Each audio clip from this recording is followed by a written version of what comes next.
and she likes the song, especially the Ewe bit in there. Okay. Do you know what they say in the Ewe bit? No, I don't know. Imagine that. I don't know.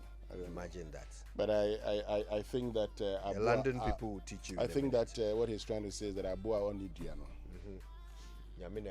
That's it. That's the general effect. No, that's the meaning. Okay. Yeah, you understand. I must come for FA tutorials. Samuel, good morning. F1. Oh, Melagbe, we have fun. Good to hear. This man, Charlie, had a fear. This man, you know, this man. Today I spoke God. This man, when I met him, I wonder what you speak to. When I met him in Boga, where I was trying to flex my Gruni 1 or 2. It didn't work. Oh, but he's doing. What's he doing? It will work. It will work. Anyway, listen. While we're on, let's say good morning to all our affiliates. Thank you so much for tuning in through A1 Radio and other stations, especially ATL FM in Cape Coast. We love you guys very, very much. And this is the opportune time for me to say happy birthday to someone listening on ATL right now. Esther Ofosu of ST's Creation, Santa Maria Elang, Accra. Accra Church, Ascension Power Evangelic Ministry. That's what I have here. And this is in Sotum.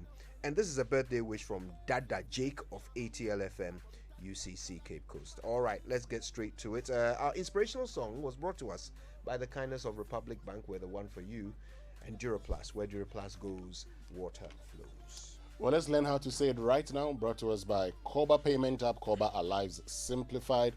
And Kingdom Books at Kingdom Quality and Affordability is our hallmark. Something must be done. You say? Somebody suggested that I do say it right, Infanti. An interesting idea, I thought. It could set quite a precedent, couldn't it? Now, have you noticed how the word precedent is pronounced almost exactly like the word president? Now, I've also noticed how some people mispronounce it as precedent. Well, it's precedent. Precedent. Precedent. It means an earlier event or action which is regarded as a guide for similar future circumstances. The word precedent can also be an adjective, which means preceding or coming before. Now, in that context, however, the pronunciation changes to precedent. Anyway, say it right. Na yeze precedent krata ni munsam. In other words, news review nimbiraso.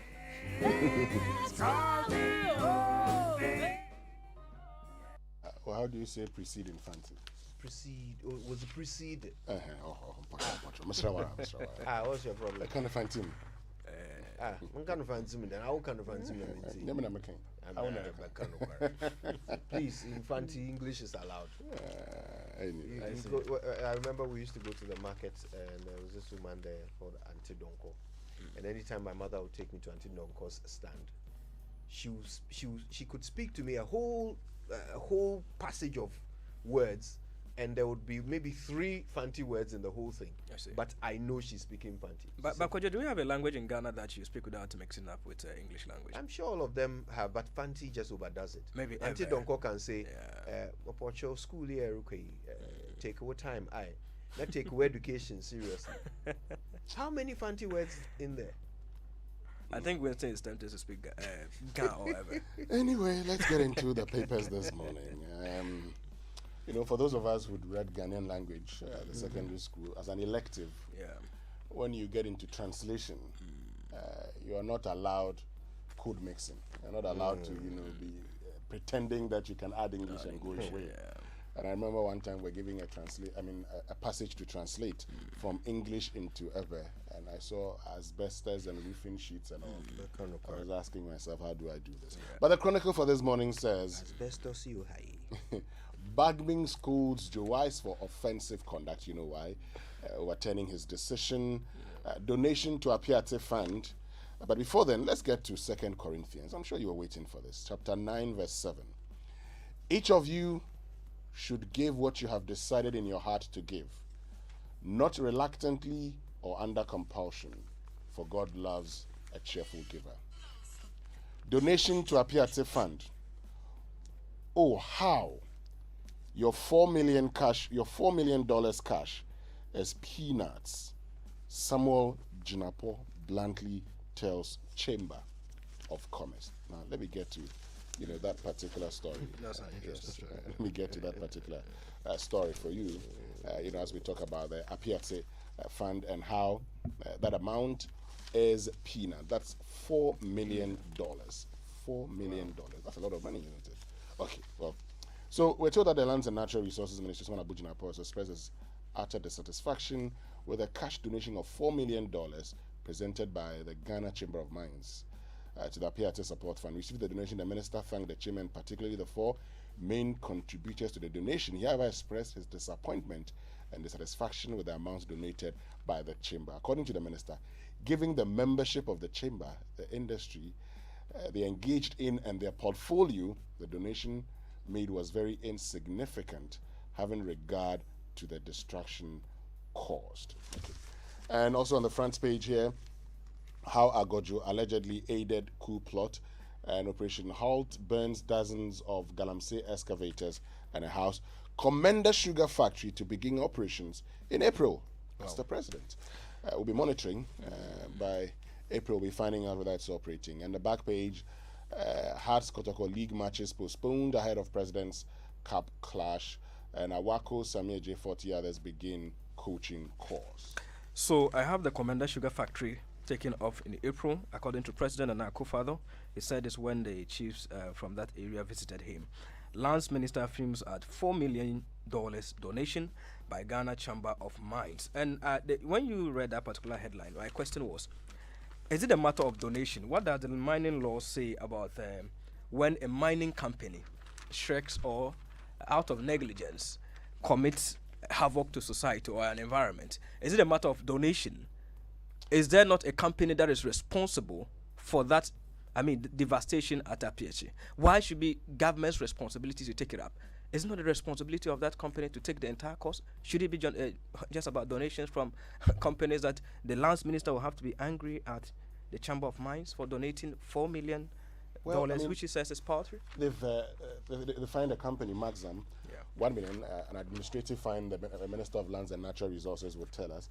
Because if you look at the law, there's about 10,000 cities. That's not so much. So he decided to fine them $1 million and an additional $5 million, which was agreed between the ministry and Maxam. Okay. That notwithstanding, residents who have a case could go to court and press charges and demand compensation from the companies. And the court can award compensation to whatever tune they consider. We can see how that will go. But on the page 4 of the Ghanaian Times, I have the story of the speaker talking about overruling my decisions unconstitutional.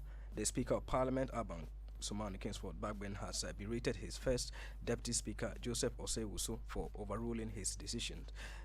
He says it is interesting that this is the second time the first Deputy Speaker has taken the chair and has made a ruling which in effect was to overrule a position I had earlier established before the House. The pension of the first Deputy Speaker to overrule my rulings is, to say the least, unconstitutional, illegal and offensive. Regardless of that, the Speaker says he is not going to undo what the first Deputy Speaker has done. But the question is, if you say it is unconstitutional, which of the parliamentarians standing on this, or the law say that, okay, if the Speaker rules on this, the first Deputy Speaker cannot do that? I was expecting at least a reference to our Constitution to back that claim. Well, the Speaker will tell you that when he returned from his medical review last year, when at the time the budget had been passed, had been approved, he actually cited situations from other jurisdictions that indicated that when the Speaker rules, or whoever is in the chair rules, another person in the chair should not overturn the ruling. And that's why he, the Speaker, and he made the same point the last time, he was not going to overturn the ruling of Joe Osei-Wusu, but he believed that going forward, this should not happen again. And so if he admitted a motion, Joe Osei-Wusu did not have to do that. And so for him, he would not do the same thing. But he's spoken to Joe Osei-Wusu before he left. But the Daily Graphic for this morning says, Ghanaian foreign students bemoan financial challenges. Plain spoken engagement. Now, Council of State meets the minority and the consensus building is high on the agenda. So Ghana's Council of State is meeting in the minority. The story about the Lands and Natural Resources Minister charging mining firms to do more for Apiati is also here. Speaker expresses disapproval over deputy's ruling. And Commander Sugar Factory acquires 20,000 acres for plantation, also on the front page. An accidental gunshot sparks pandemonium in court. I'm sure you know that story. Someone, a police officer's gun went off. That's a prison warden. Officer's Yeah. A prison warden there. They didn't have the safety on. Is maybe, their gun faulty? Or is it a training issue? The Chief Justice has indicated that there's investigation ongoing about that. And so, yes, the judge and those who were there, had to run. Yes, they did the right thing. Yes, of course. And also on the back page, Coastal Development Authority completes 129 projects, more than 1,000 ongoing. That's according to the CEO. All right, I have the business finder. It comes with a one constituency, 1 million initiative, 162 million Ghanaian cedis invested into 1,473 projects in 6 coastal regions. I was there as this media briefing, and I was actually happy about hearing some of these projects. I was expecting that at least SADA, or the Northern Development Authority will also come out and say something about what they are doing, because after that issue of the tricycles, we have not actually heard anything substantive about their activities so far. $4.5 billion World Bank project takes off to support Ghana's recovery agenda. Government convened National Labour Confab on Monday. The daily guide for this morning, the Coastal Development Authority completing 129 projects this year. Commander Sugar Factory bounces back in April is also here. Shut up, angry Bagbing barks at MPs. Prison guard fires gun in court. And Kwadwo Poku courts presidential ambition. You know Kwadwo Poku, the energy analyst? Oh, really? Yeah, he wants to be president of Ghana. Sometimes you hear of people's presidential ambition and you're surprised. This is not one of them. You're not surprised, though? No, not as surprised as I thought I would be. Okay. S. Maslock boss sureties summoned. And so we're told that 2 persons who stood as sureties for her have been summoned because she said she was going for a medical checkup abroad and she's still not returned. And these persons, according to the Daily Guide, are Alex Mode, who is a former CEO of GNPC, and Gavivina Tamaklo, formerly with the National Theatre. And the Attorney General is also praying the court to have the former CEO tried in her absence. The Daily Statesman, Dujan calls for peaceful coexistence amongst tribes. I also have the CODA story. Inclusive growth agenda on course. Government completes 129 projects through CODA. The sanitation minister warns illegal sun winners. And we have youth volunteer program expanded. And on the back page of the Daily Statesman, ex-England striker is tipping Ghana's midfielder Thomas Partey as the next Arsenal captain. That's what has been captured. Well, that's not the... No comment. No, I'm not concerned about it. No comment. But there's big fertilizer boost for farmers as OCP New Age Agri Solutions signed MOU, and we're told that OCP Ghana Limited, a subsidiary of OCP Africa, both of OCP Group based in Morocco, Africa's leading fertilizer producer, and New Age Africa Solutions Limited, a leading Ghanaian agricultural firm, have signed an MOU to ensure a consistent and sustainable supply of fertilizer for food production in Ghana. A bit of a good news there. Yeah. But GRA outlines 8 strategies to boost tax revenue collection. So the commissioner, the Assistant Commissioner General in charge of research and policy at GRA, Alex Combat, now has been talking about what they want to do. He says we're going to start taxing betting and gaming from April 1, 2022. So it attracts no tax? No. Betting and gaming attracts no tax? You know, in 2021, there was an MOU between the Ghana Gaming Commission and then GRA. So now that they have completed the framework and it's taking effect in April. So that's what the move is all about here. That's interesting. Because that is a rapidly growing space. Yeah. I'm surprised. But I'm sure definitely we hear some resistance. Yes, because he says that, look, we're going to start taxing betting and gaming from April 1, 2022. Their activities are mostly online, and we have gotten some software that would help us to tax them. he said. Now, it was a technology issue. Yeah, but I mean, these companies, certainly, once they, file their accounts and all, will make payments. Okay, because these companies have been registered, you know them. Yeah. But anybody who wins, so for instance, if you engaged in betting and won anything, you don't pay anything. So the challenge is that if you are providing electronic transactions, you are supposed to register and pay the VAT. So it is not actually a new tax that GRA is bringing. So the challenge was that previously there were no mechanisms and tools that were put in place to check that, but now they have finalized the design and the framework. So that's how come it's not taking effect. So that's what the GRA wants to do. Yes, but that's true. I mean, if you engage in betting and won, nobody would even know that you've won anything. Interesting. Even the National Lottery? No, National Lottery would. That's no. But it's the online stuff. So the online stuff, nobody gets to know you've won anything because everything is online. So you win, it's deposited in your account, mobile money account. Everything is online. You don't get to see anything, and these people are making income. They should be paying something to the state. Collective approach needed to realize energy transition targets. That's according to the Vice President, Dr. Mahmoud Baunia. All right, listen, just before we go online, if you know anyone who went to Bishop Bowers, we're saying good morning to them today, particularly these three who are listening right now. Liana Tamaklo, Mawina Fesu, you might remember Mawina as Mawina Yada, and Julian Kofi. All three of them went to Bishop Bowers, and they love the Super Morning Show. They're listening right now, especially Liana and her two lovely kids. All right, then, let's get online with the online review brought to you by Zenith Bank in your best interest, Goyle Good Energy, and Enterprise Life. No matter how much you make for a living, Enterprise Life has life solutions carefully crafted for you. Enterprise Life, your advantage.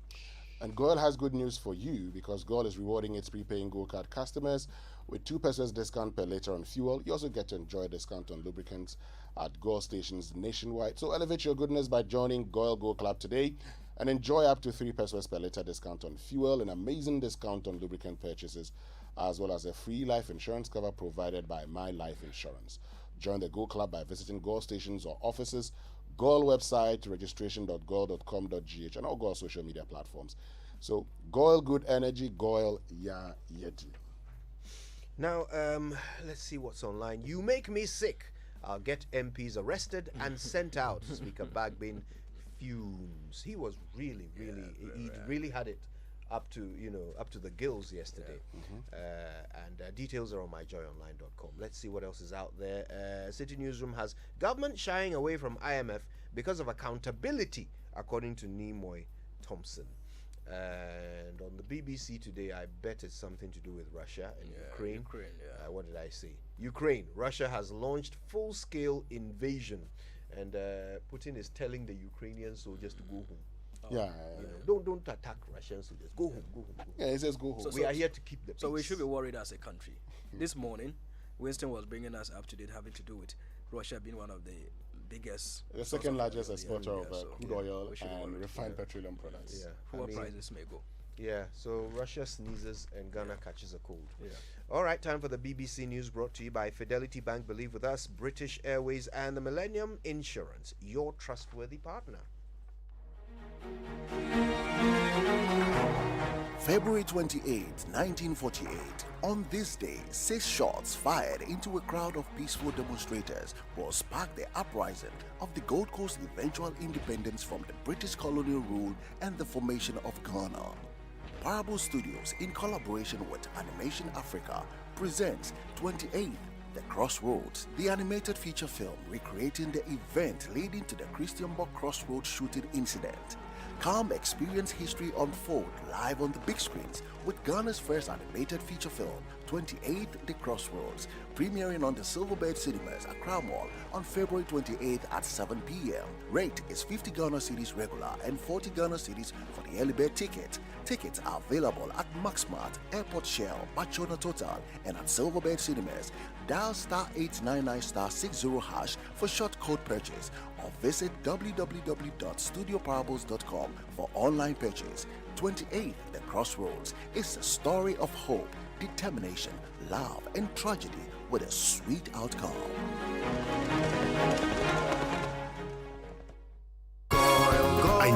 gave up on driving out of frustration. What hadn't I done?